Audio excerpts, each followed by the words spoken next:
Another technique that I like to do is I like to create the illusion of depth as well as lighting and texture to the hair after I've gone in and I've layered in all of my different colors and values. So what I've done here is I've created 3 different layers of hair.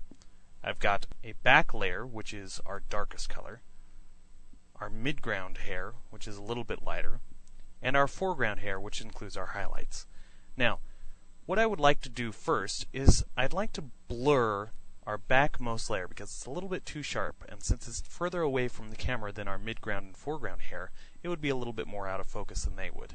So I'm going to zoom in a little bit, Command plus on the Mac, Control plus on the PC, and I'm going to use my hand tool with the spacebar to center my image. Okay, so with my back hair targeted, I'm going to go up to Filter, pull down to Blur, Gaussian Blur. I have this set to a radius of 1 pixel.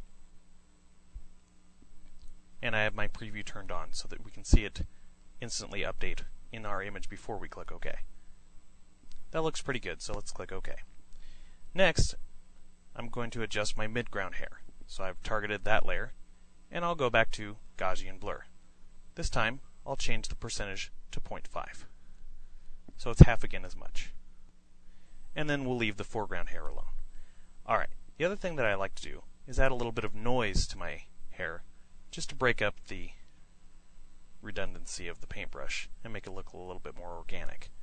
So I'm going to throw a 5% noise filter on there just as the monochromatic. I don't want a lot of multiple colors in there, so we'll just use black and white noise and just kind of break up the pixels a little bit.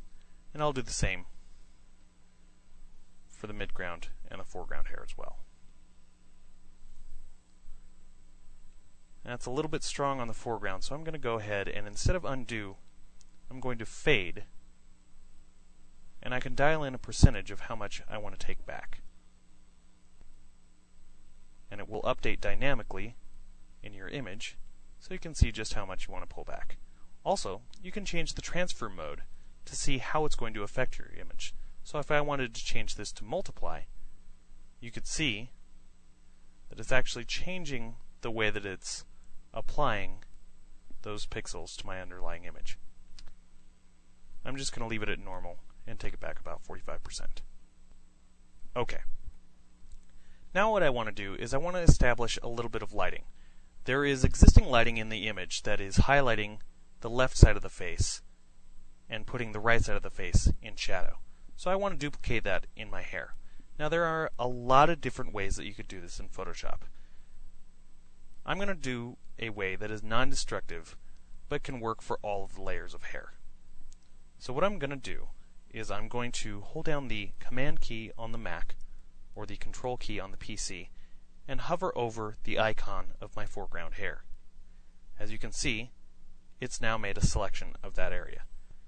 Now, if I hold down Control key again, I can intersect or add my transparency of the next mask, and again the next. So now I have a selection of all 3 hair without actually merging the layers. What I'm going to do now is I'm going to use an adjustment layer of levels, invoke that, and by default it creates a new layer mask for the levels utilizing the selection from all 3 pieces of hair. So if I bring in the highlights and brighten things up, we should start seeing, if we drag it to the topmost layer, we should start seeing an adjustment overall. Now I really only want to adjust one side of the image.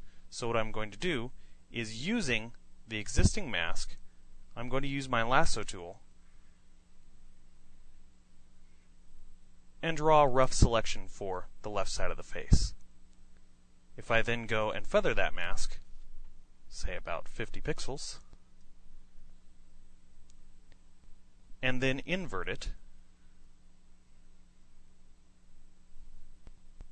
and hit the delete key, I'm subtracting from the existing layer mask for our levels.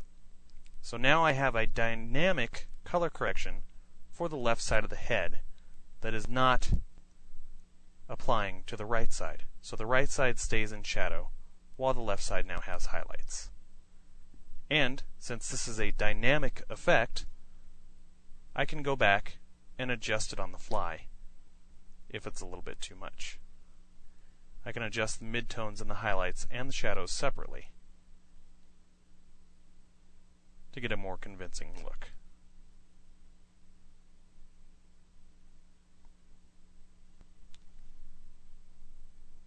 So those are just a couple of ways that you can get more interesting, realistic looks to your hair after you've gone in and painted it using these new brushes.